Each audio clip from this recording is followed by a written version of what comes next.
Okay, friends, here comes the most obvious and literal statement you'll hear about American politics all year.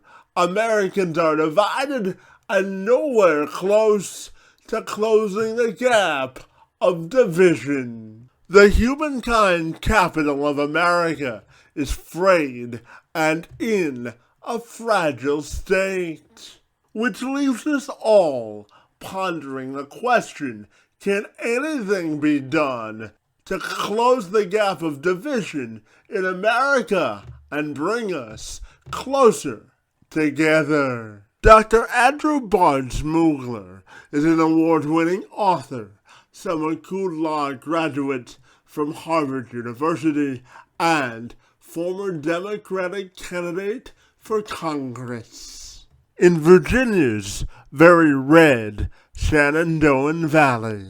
His current work, A Better Human Story, focuses on enabling humankind to better understand the forces at work, which have driven the forces of humankind on this planet. Dr. Schmookler also has some very strong opinions on our broken American political system, and he joined me this week to share his political and humankind view as we all work together to bridge the gap of division and find a more commonplace of unity. I'm Kevin McShann. Let's have this conversation.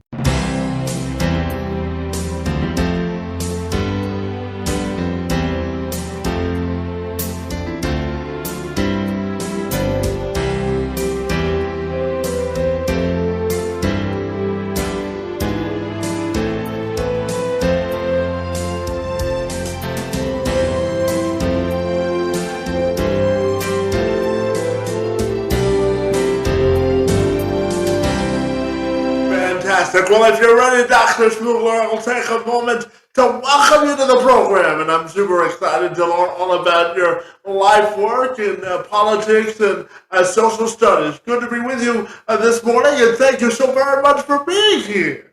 Well, thank you for the invitation to join you. Absolutely. Now, Doctor, before we dive into your life story, I know that you were a former candidate for Congress in Virginia, so I'm fascinated to ask you about the current fractured state of American politics and what you make of the whole thing, Doctor. Well, I ran for Congress 10 years ago. It was 2012. Seems like a lifetime ago, doesn't it? Well, time is funny stuff, however you cut it. Yeah.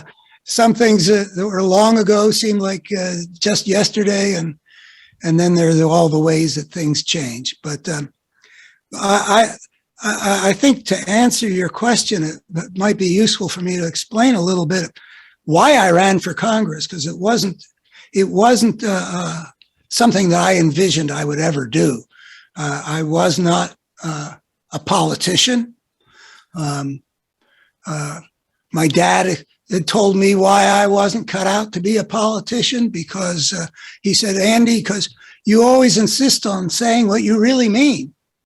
And that's not how politics works. But I had observed that the political system in America was evolving in a dangerous way. I had noticed that back in the early 90s. And I could talk a little bit about that, which is why I went into radio, because I could see that Rush Limbaugh, with his 20 million ditto heads, I could see that he was poisoning the minds of the people I lived among.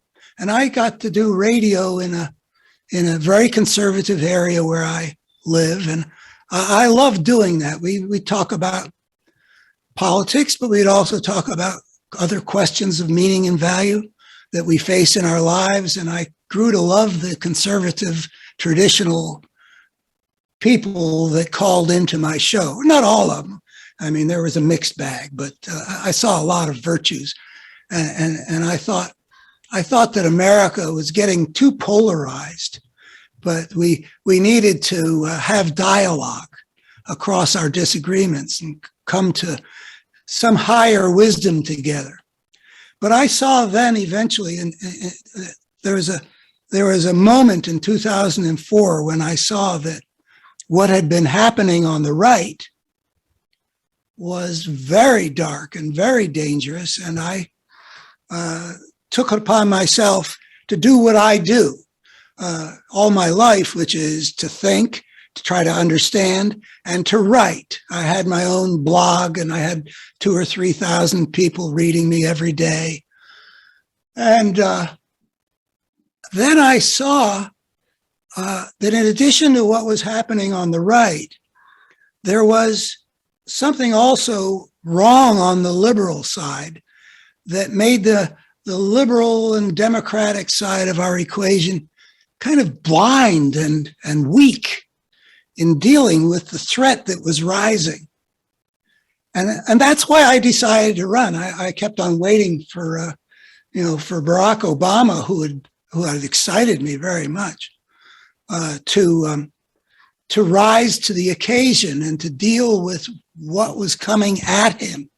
The party that had decided to make his failure their priority rather than what was good for the country. And I decided by 2011, I decided it's not going to happen. I'm waiting for something to happen, and it's not going to happen. So I should just jump into the arena, use the platform that would give me, and speak the truth about what was going on as I understood it to both the liberal and conservative sides, hoping that there would be an awakening to what our politics need to be, what the mistake was that's happening among the good conservatives I live among, and what was the mistake happening among the liberals who were failing to rise to the occasion. So that sets the stage for what I think is still going on, but it has intensified. So I'll throw the ball back to you at this point, Kevin, to see where you want to take it.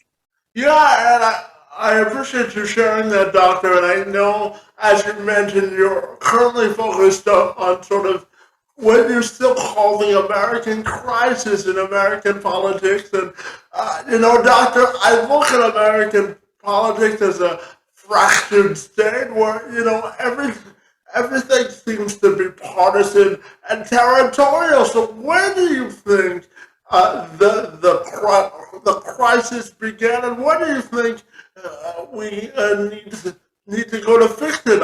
I'm curious. Well, let me say a couple things. First, I was born in 1946. So I became aware of American politics a little bit when Truman was still a president, but Eisenhower, Kennedy, Johnson, Nixon, Ford, Carter, Reagan, the first Bush, that's the America I grew up in and became an adult in. And you can talk about there was partisanship all along, but there was a basically functional system. And people who worked in Congress in an earlier era, of any of the era, would say that you could count on both parties to be at least somewhat concerned about the greater good, the national interest, finding ways to cooperate, to do something that advances the country and enhances the well-being of the American people. That's not the case right now. And my life has been spent trying to understand the forces at work. And by the time that I saw what I saw in 2004, at that point I was getting close to, I was in my 50s. I had done, 30 some years of work in understanding the forces at work. What I saw was, first of all, there was a polarization process in which the parties were becoming the opposite of each other. in a whole variety of ways on the issues we were getting polarized, but also on some fundamental things like I would say the Republican Party is making a fight over everything, even where it is clear that what the country needs is for them to find a good way to cooperate with the other side. And meanwhile, the Democratic Party is fighting over nothing, even though it was clear that the country needed for them to fight against what was taking over the once respectable Republican Party. And we had one party that was really good at fighting and getting power, but it didn't have a moral compass.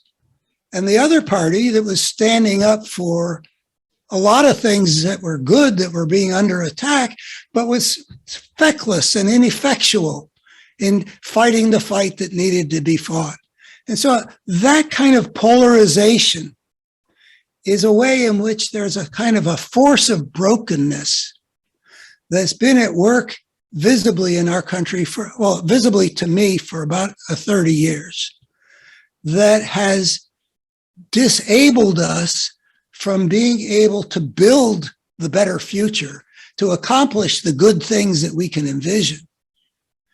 And that has to be remedied, because we've even reached the point where the very survival of American democracy is in doubt, serious doubt.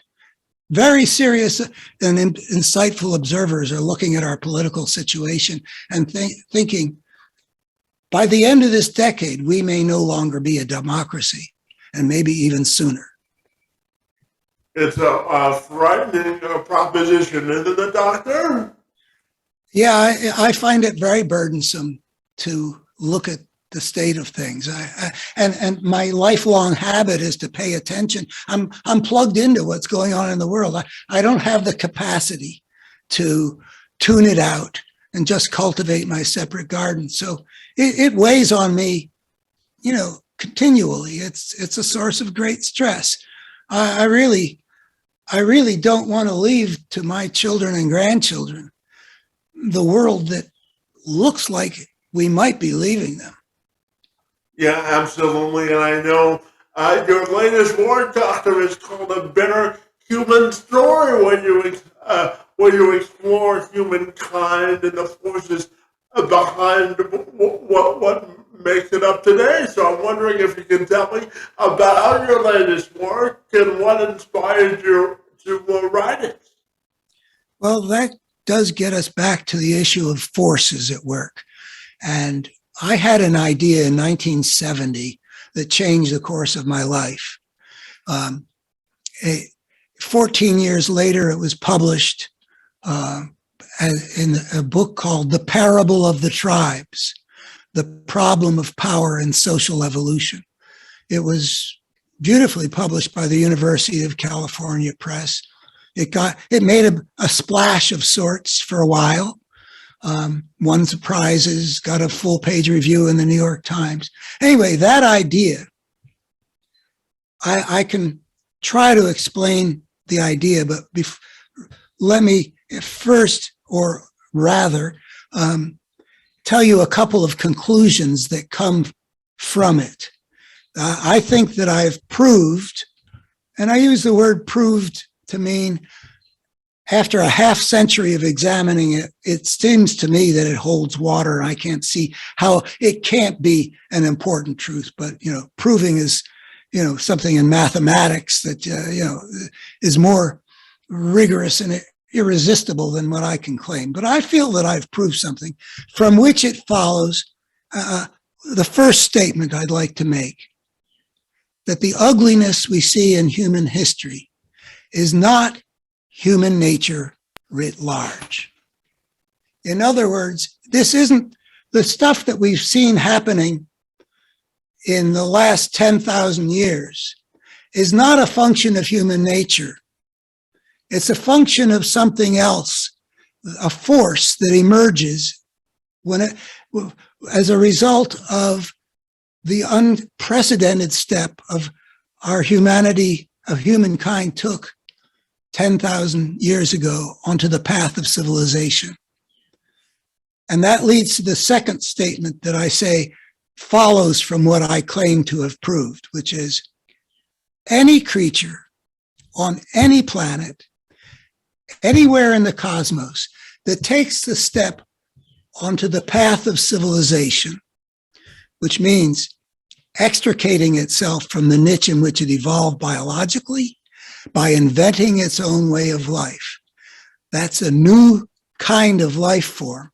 So any creature that embarks on that path anywhere in the cosmos will inevitably unleash forces that drive the evolution of its civilization in directions that are not of its choosing, but are inherent to the dynamics of that unprecedented situation and will be as destructive and tormented as what we see written in the pages of human history. That's the better human story. We are better creatures than we have imagined, is one of the consequences of what I claim to have proved. And when you talk about the better human story, I'm curious how you relate it to today's politics and how you think we can bridge the political and social divide we seem to be having in America.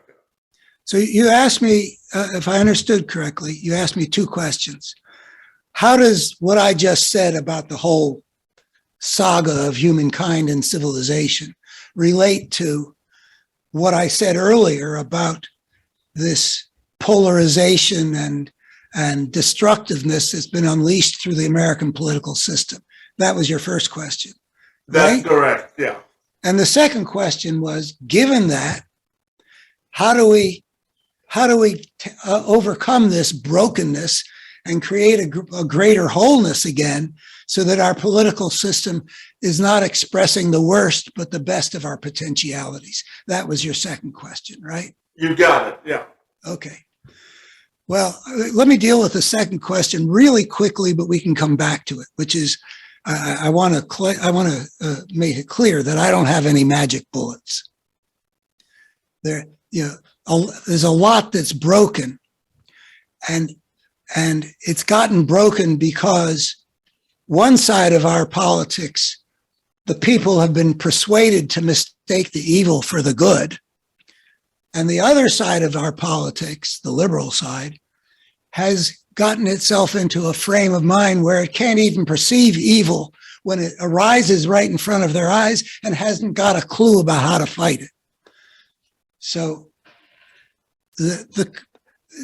how do you turn that around? I mean, how do you awaken the good, decent people on the right that I loved, or at least had great fondness and appreciation for back in the 1990s when I talked with them on the radio hour after hour for 10 years? How do you get them to awaken to the values that they claimed that were sacred to them? And I've been working on that. I publish an op-ed every week in the newspapers in the congressional district where I ran, which is like more than 2-to-1 supportive of Donald Trump and that Trump party. So I put out messages into the world, an attempt to awaken them to the kinds of values that I appreciated in them back in the 1990s. Good Christian values, good patriotic values, reverence for the Constitution, values on good character. They support something which is the opposite of that now. I don't know how to awaken them. I do what I can, and I don't know what the impact of it is. And how do you awaken liberals? Well, that has been happening in the last 5 years. But still, I would say, considering what we see on the daily news, what you hear from the leaders of the Democratic Party is hardly adequate to awakening the country. So how do you awaken liberals to providing the kind of leadership that will inspire the majority of Americans who I believe want democracy, who don't believe in lying and authoritarianism, to vote in November for the party that is got its back against the wall defending democracy right now. And I don't know how to awaken them. I'm doing stuff for that purpose, but I don't have a good way of, I don't know what the solution is beyond just doing my best to speak the truth, which is my life's work. But to go to your first part of your question, and if you'd like for me to, unless you'd like for me to respond to something else, I was going to go to what's the connection between the two levels. Yes, please go right ahead. Okay.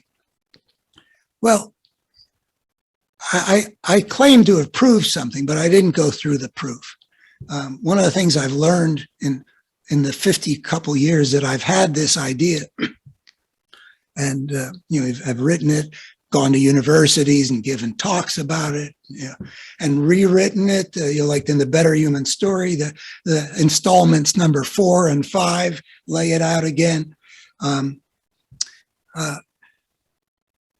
I've come to realize that it's not something which people readily absorb, though it's become so obvious to me. But here's the deal. You have to view the step into civilization in the context of the whole history of life on Earth. You have to understand what was extraordinary about a creature that's inventing its own way of life. Before that, all the forms of life, including our hunting-gathering ancestors, were living in a way that had been shaped over time by the evolutionary process, which is continually choosing what can survive over what cannot survive. And that's not only shaping like an individual cell or an individual organism with its heart and lungs and kidneys and all that stuff. It's also shaping whole relationships among the parts of the system. So one of the ways I like to put it is to say the lion and the zebra and the grass are working together to generate a perpetual motion machine, even as they devour each other.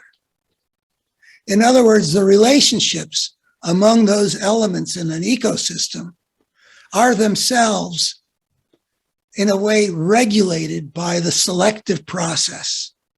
There's an order that encompasses the whole, and it's continually changing. I'm not saying it's a static order. And there are times when things happen that create chaos, like when North America and South America come together at the Isthmus of Panama, and suddenly different groups of animals are thrown together. But on the whole, life has had the interactions among the various actors regulated in a way which is consistent with the long-term viability of the whole system. That's 3.5 billion years of the history of life.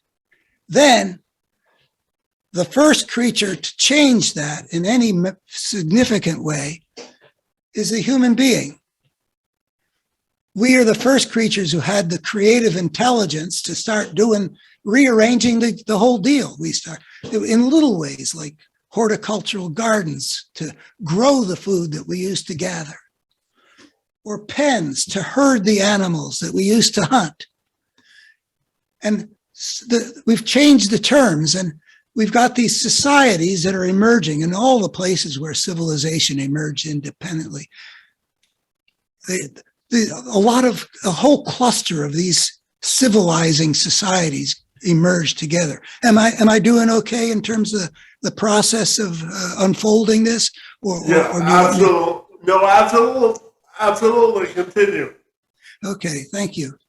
So we've got these societies that are emerging, and they have capacity to grow. They're no longer bound by the natural order because they've extricated themselves from the natural order. That's the definition of what it means to start on the path of civilization.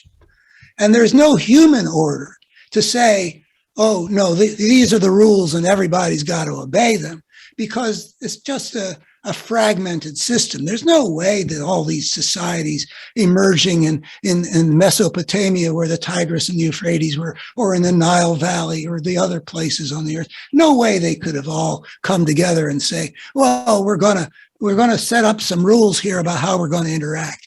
There aren't any rules. What there is there's anarchy of a new kind in the history of life. The nature. Yeah, go ahead, sorry. No, I'm happy for you. I don't want to just monologue. I'm happy to, if you need for me to clarify or expand on something or challenge something, go ahead. Or I can continue. No, I was just going to say, when we look at what you've told me this morning, and when we look at our international story, obviously we're all concerned with what's happening over there in Ukraine with the war between Ukraine and Russia. And I know that you've spent a great deal of time studying this and the impact on society and humankind. So I'm wondering if you can share that with me this morning. Well, the Ukraine situation is a good place to illustrate what has actually been the problem of civilization from the beginning. So I just described anarchy, and anarchy has been described as by the famous English philosopher Thomas Hobbes as inevitably a war of all against all. And we've seen in places like Lebanon and in the 70s and 80s and in Somalia in the 90s, what happens when there's a war of all against all in the anarchic situation. And what there is that the warlords come to dominate. The spirit of the gangster is given a predominant and disproportionate role in the human system. So you look at what's happened just in recent months in this world, which is still plagued by this problem of anarchy. We've got a world in which it is still the case that one gangster can inflict upon the whole world the need to deal with gangsterism. Vladimir Putin, by his own solitary decision, was able to impose upon the whole world having to deal with the state of war, the struggle for power. I think that that's going to get resolved positively, but back in the earlier time, what happened with the rise of civilization inevitably was that the spirit of the gangster was going to, if you're going to have a war of all against all, what kind of societies are going to prevail? There are going to be a whole wide range of cultural options for human beings. We're inventing our own way of life. But in the anarchic situation, only some of those ways are going to survive. And which ones are going to survive? The ones that are good at the fight that ensues in anarchy, the warlord, the spirit of the gangster. So there's a selective process for the ways of power that spread throughout the system. And so that all the places where civilization first emerged, after a few thousand years, you see the same ugly face. You see tyrannies, you see a tyrannical few enslaving the many, you see chronic warfare, you see cities put to the sword, whole peoples enslaved, wherever. And this is not because that's who we are. It's because that's what happens when a creature steps out of a well-regulated order into anarchy.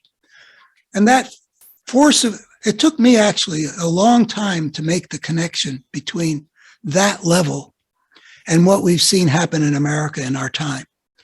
The force of brokenness that's unleashed because of what the uncontrolled play of power. Now, how did the Republican Party become what it is? Well, it's a melding of various forces. I mean, we can take the force of racism, for example, which has found a home under that partisan tent. That force of racism, we can trace how it emerged on the American continent. Very ugly history, which I imagine you are familiar with, in which power of some people was used to enslave other people. And then there's the force of corporate greed, which has also found a home under that same tent. We can see how that worked in American history, particularly after the Civil War and all the way up through into the Great Depression. One of the ways of understanding what's happened is to see that that brokenness takes various forms. And we can talk about greed and hatred and deception and the love of conflict rather than cooperation. I mean, there's just there are different forms of brokenness. And we can see that if they come together, they can become mighty. It used to be in American partisan history that the force of white supremacy was on one political party, the Democratic Party. That was the party of the slave owners. That was the party of Jim Crow. That was the party of segregation. While the force of greed had its major home under the Republican tent. That was what dominated American political system from the end of the Civil War until 1912, when Teddy Roosevelt challenged his former vice president and enabled a Democrat to become president. When Lyndon Johnson signed the civil rights legislation in 1965, he said, we're going to lose the South, meaning we, the Democrats, are going to lose the South for a generation. Well, he underestimated. The solid Democratic South became the solid Republican South. And these two great forces of brokenness, they're not the only forces of brokenness in the American civilization that we've had to contend with, but they are very powerful ones, finally came under the same political party. And it was a party that had always had brokenness. Every political party has got its destructive elements, the elements that are selfish, that work to make the world more worse. But here, these two great forces came together, and they, over the course of the last 30-some years, they've been able to take over that party. And they wouldn't have been able to do it if the Liberal Party hadn't developed weaknesses and defects and forms of brokenness of its own. But they didn't recognize what was happening. They kept on talking as if it was politics as usual, even as Newt Gingrich and Rush Limbaugh were visibly poisoning the country. You know, the Republican Party of the first Bush and the Republican Party of Newt Gingrich were not the same. Bring in Fox News, Karl Rove to be Bush's brain. You have a convergence of forces. And the Democrats are still talking as if it's politics as usual, while this party is becoming unlike anything ever seen on the American political stage. And I think that you can trace it back to the workings of power that got unleashed at the beginning of civilization and play out in countless subtle ways and obvious ways, both. And Doctor, you talked about brokenness, and I'm curious to ask you, how do you think former President Trump has influenced the current state of the Republican Party? Well, I started being quite alarmed in 2004, so it was before Trump. And I decided to upend my life and become a full-time candidate for Congress in 2011, which was before Trump. So when Trump appeared, I had ways of talking about him. I said, he's not the disease. He's a symptom of the disease. And I said, he's the same wolf, but without the sheep's clothing. But clearly, the leadership that this man has provided, and I have to confess that I still, even though I've been working on this question full time since 2015, I don't feel like I can really wrap my mind around how all the good conservatives that I used to appreciate so much, what the hold is that he has on them. But he obviously dominates the political, the Republican Party still.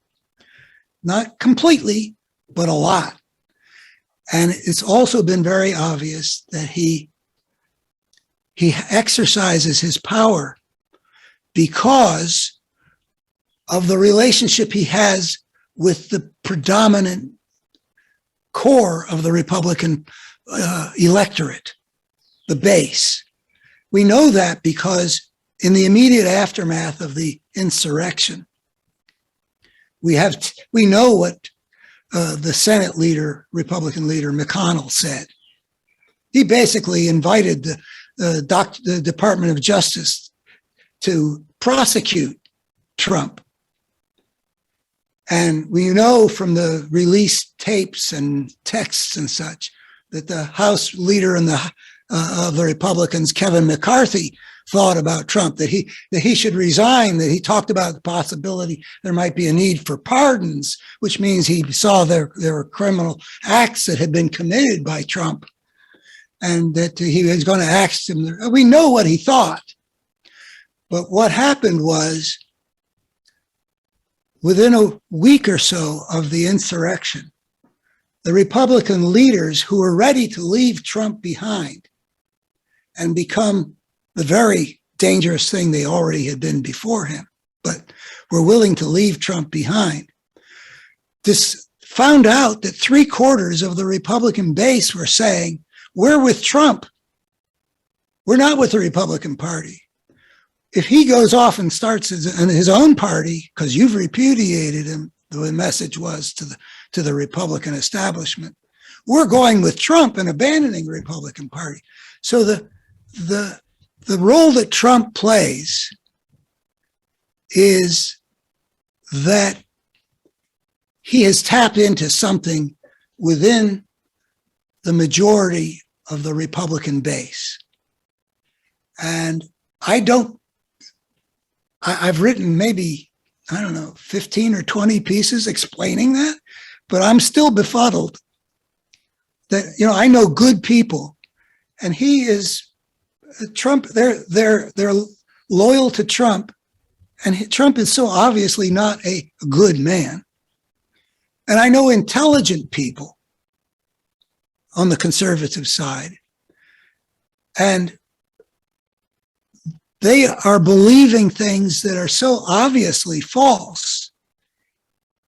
I don't understand how the good follow the evil and how the intelligent believe the unbelievable. So, but there it is. And if Trump were to disappear, we would still have a problem, because we've already seen that there are only a very few people who are Republican office holders who have been willing to stand up and act with integrity on issues so fundamental that in the America I grew up in, not a single Republican or Democrat would have hesitated to say, impeach a president who acted like President Trump did in trying to overthrow the constitutionally legitimate election in a coup d'etat. Only Lynn Cheney and a few others. So even if Trump disappears, we already know there is a significant problem in terms of a struggle between forces at work, one of brokenness that threatens to make our future more broken. in being authoritarian, in failing to protect our descendants, our children and grandchildren from disastrous climate change, and a whole number of other ways. Yeah, based on your previous comments, Andy, I'm curious to ask you about the upcoming midterms and how you believe that will affect the current state of democracy. Well, I'm very concerned about the midterms. I grew up, just believing in democracy. It was just, I grew up in an America that had been shaped by a president that historians rank as number 2. He's my favorite, I said myself, FDR. And Truman is ranked in the top 10, and Eisenhower is ranked pretty close to the top 10. So it never would have occurred to me that the polls and the futures markets would indicate there is a 3-to-1 probability, according to how things look right now, that the Republicans will win control of both houses in November. As things now stand, a 3-to-1 probability. In spite of what we've seen, it's not hidden. With Richard Nixon, there were some bad things being done, some crimes being committed, but they were hidden. He was able to convince most Americans that he was a decent, fairly pious, respectable guy. This stuff isn't hidden. It is all right in front of us.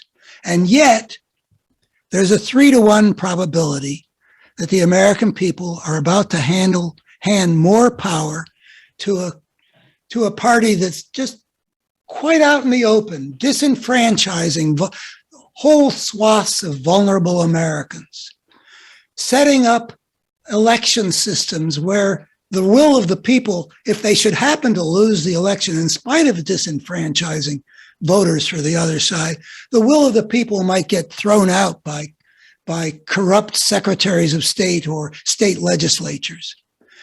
It's been right out there. They have, at a time when we have multiple crises in this country. The pandemic,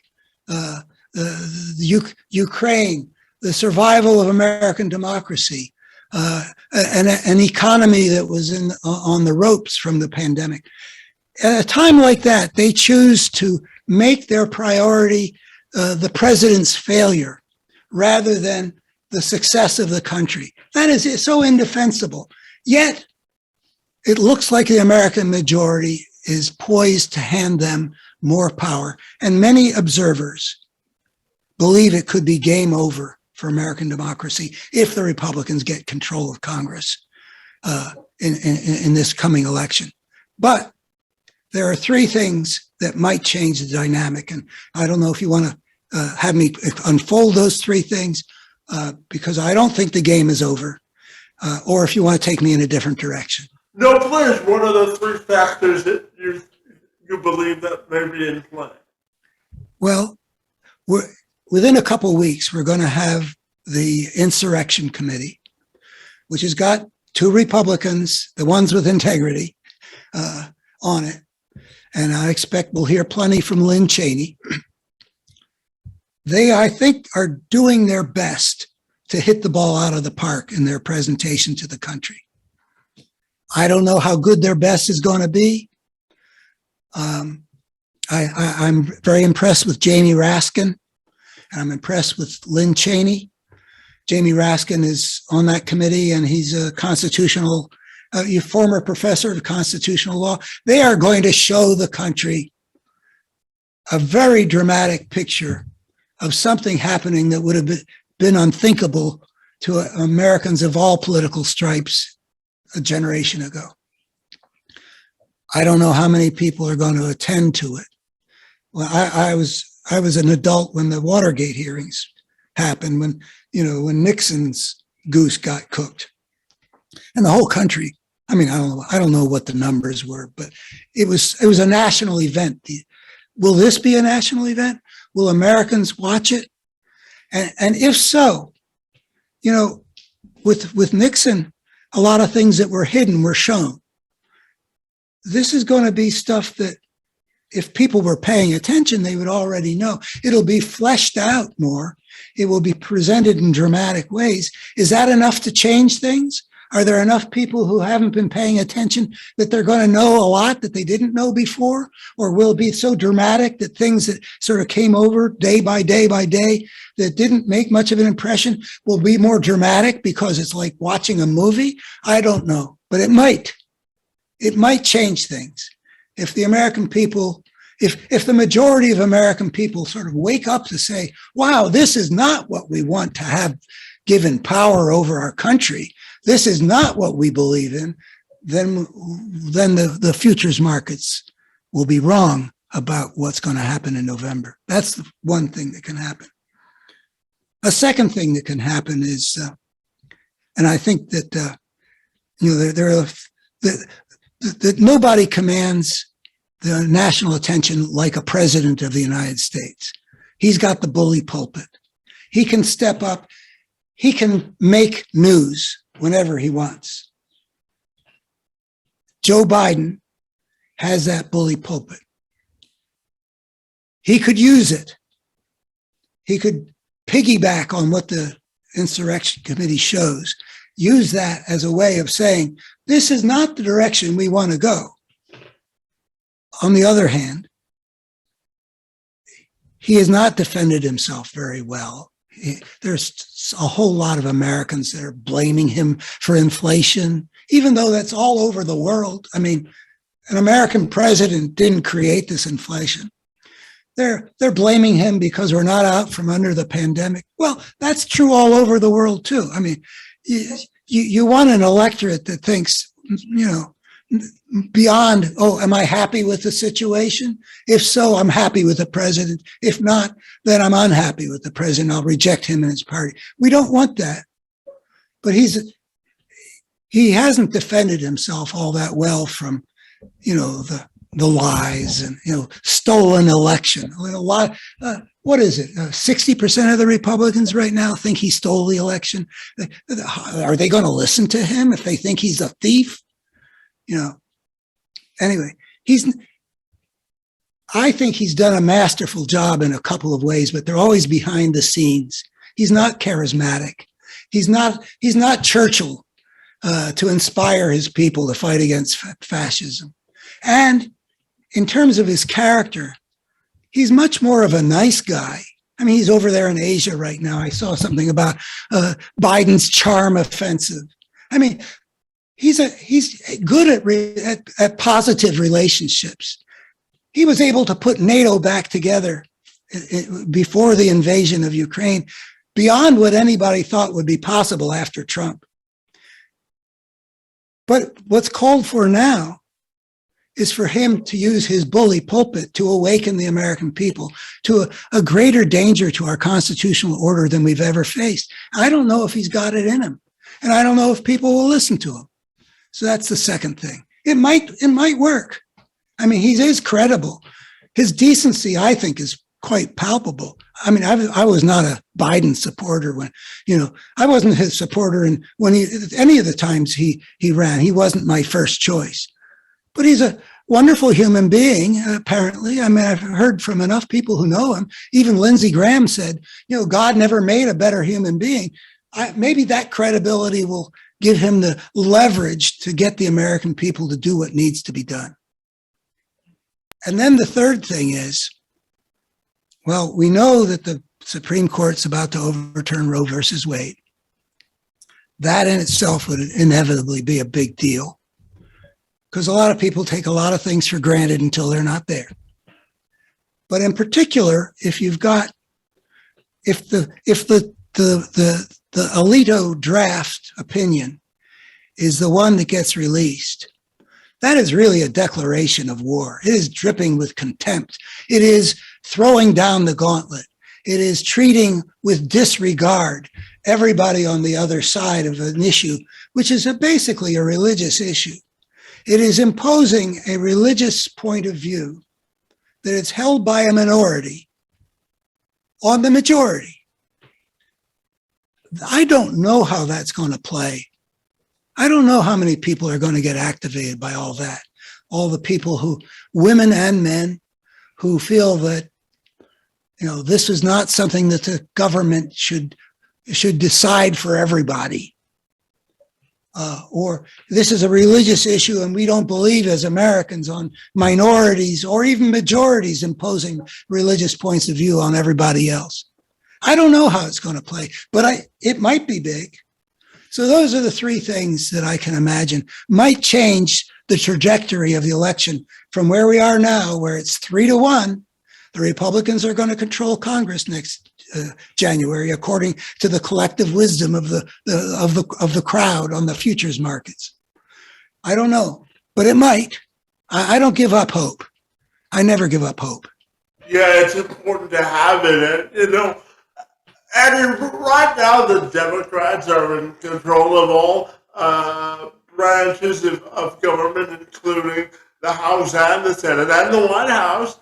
But yet they seem to have failed in some of the biggest political promises that they've made to the American public. And you talked earlier about the ineffectiveness in terms of leading the country in sort of the direction it needs to go. So how do you think the Democrats have missed the mark? And how do you think they can still use the power they have now to sort of change the curve of where things are going? Well, I'm really glad that you asked me that question because, it is said, as you just said, that the Democrats controlled, both houses and the White House. So why didn't they? The nature of the situation in the Senate, it's not really, it's extraordinary. There are 50 Democrats.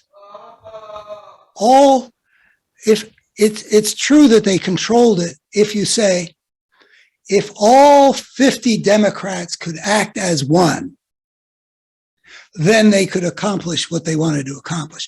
But if all but one, if anyone defects for whatever reason, they can't do anything in the Senate. They couldn't change the filibuster rule except if they were unanimous. If they don't change the filibuster rule, then the Republicans can, with 41 votes, can thwart the will of the majority on everything. Unless the Democrats pass something with what they call reconciliation, in which they could do if all 50 were unanimous. So what the Democrats had was they had control of the White House. They were able to pass pretty much whatever they wanted in the House.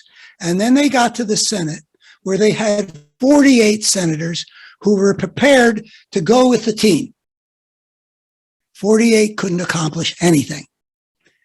They had two other senators who are Democrats, and we could talk about the particulars of each one of them. And I've done what I could to understand both of them, but the point is, Joe Manchin from West Virginia, for his reasons, which we can talk about or conjecture about, and Kristen Sinema from Arizona combined to completely thwart the Democrats in the Senate. Whenever they wanted to kill anything, either one of them or both together could kill everything. The Democrats did not control the Senate, and they had no leverage over Joe Manchin. I actually think that Kristen Sinema, for reasons I don't understand, has committed political suicide. I think she'll be out of office in 2024. But in the meanwhile, for her own reasons, she killed what she wanted to kill. He killed what he wanted to kill. And between them, they paralyzed the country. So that, I don't blame the Democrats for that. It was, if the election in Georgia, the two senatorial elections that took place, I think, on January 3rd, just before the insurrection, where Raphael Warnock and Joel Ornoff, John Ossoff, yeah. Ossoff, if either one of them had lost the election, then nobody would say the Democrats controlled the Senate. The Republicans would have had 52-48 or 51-49. McConnell would have been the Senate Majority Leader. He would have killed everything that the House passed, just like he did when Trump was president. The Democrats won both those elections, and it allowed the Democrats to get a couple of things accomplished that were kind of big deals. The COVID package in March, and then the so-called bipartisan infrastructure bill. But then the defectors killed everything else. And the problem with that is that even an astute political observer like yourself thinks that they failed in spite of controlling the Senate. That 50-50 Senate was really controlled by the Republicans because they had they only needed one defector and they had two. Yeah, absolutely. And Andy, my final question for you today has to do with whether you think we can get back to sort of a place where there is political compromise, or do you think that's that thing in the past? Well, I mean, in a way, I'll say something I've been saying for, I don't know, 16 or 17 years. The spirit, I'm using the word spirit, whatever, that now controls the Republican Party has to be replaced. They're not interested in achieving anything. I mean, their 2020 platform was basically whatever Trump says. And their platform they're running on now is just finding some divisive cultural issues. They got no agenda. When Trump was president, they passed a tax cut that transferred $2 trillion to the richest components of the American system, billionaires and the corporate system. And then they were done.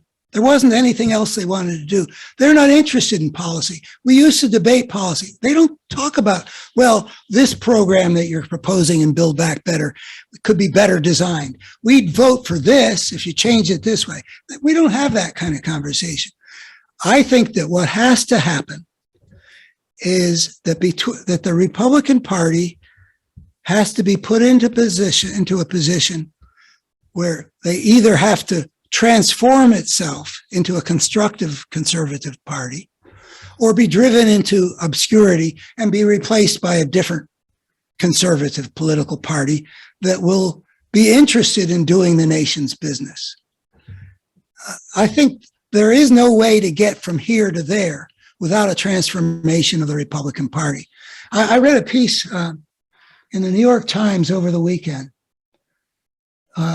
I think it was by Tom Friedman, about his lunch with Joe Biden. And he was talking about, if we could only, get to the point where he skipped the essential step. We're not going to get from here to there in one step. The Republican Party has had 30 years to become this. They have ceased to be interested in anything constructive. I cannot think, and by the way, I want to remind people from the beginning of the program that I'm a guy who in the 1990s was all into building bridges, all into saying we shouldn't fight with each other. We should enter into dialogue to come up with an integrated understanding that brings together the insights of the conservative world with the insights of the liberal world. I am not a fighter by nature. I like goodwill toward men and peace on earth. But we have to be able to have a behavioral repertoire, because sometimes the world deals you a different situation for which the thing you want to do isn't appropriate anymore. And so the first thing that has to be done is the Republicans have to be the spirit that has been taken over the Republican Party has to be driven out of power.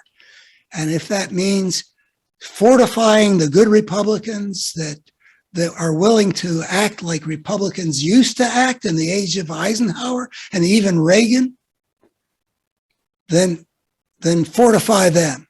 But there has to be a punishment for doing evil. And there hasn't been. There hasn't been a punishment. The Republicans have consistently been rewarded for things that should be punished. That's partly the Democrats' fault. That's partly the press's fault. That's partly the fault of the American electorate. And it's partly the fault of the people who could be deceived into mistaking the good for the evil. The whole system has played a role in bringing us to this point. And it's not going to be any magic bullet. It has to be a transformation of the whole system that's been getting broken and more broken for a generation. And Dr. Schmookler, tell me if people want to get connected with the work that you're doing and sort of support the mission that you're trying to achieve, what's the best way they can do that? Well, I appreciate your asking. I hope you'll provide this information in some written form too, because, first of all, if I may spell my last name, because, if my name were Smith, I wouldn't have to spell it unless it was spelled Smythe, but my last name is Schmookler, which is spelled Schmookler. So Googling that would bring up my dad, who is an economist. It'd bring up me. I have a website, which is abetterhumanstory.org, all one word, abetterhumanstory.org. And on there, I've been putting things that I'm working on now, as well as much of my life's work. And if people want to, what I'm developing right now there are various portals on that website.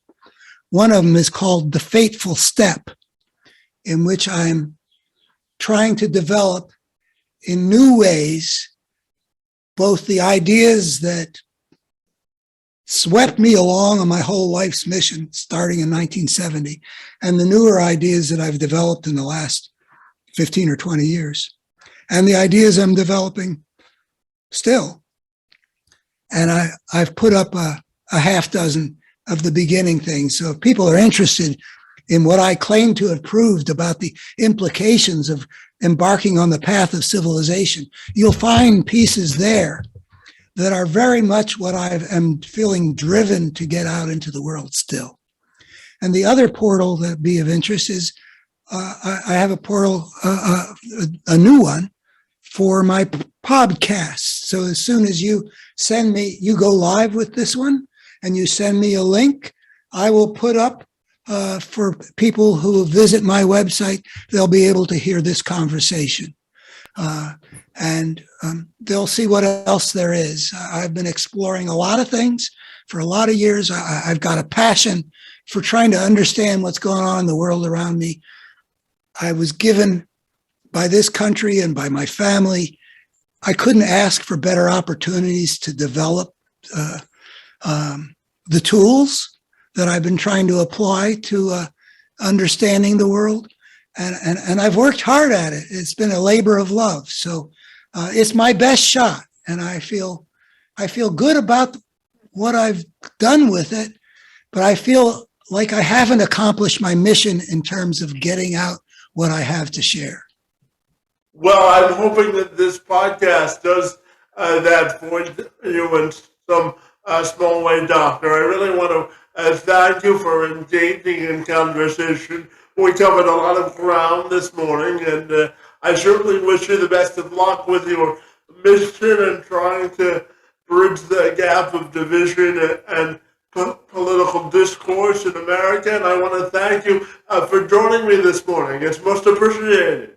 Well, I want to thank you for giving me this opportunity, and in particular with your questions, you gave me a lot of room to run. I hope I didn't hold on to the ball too long. On a fast break, sometimes the point guard should be putting the ball off to the wings sooner rather than later. But I appreciate you gave me the space to share some things.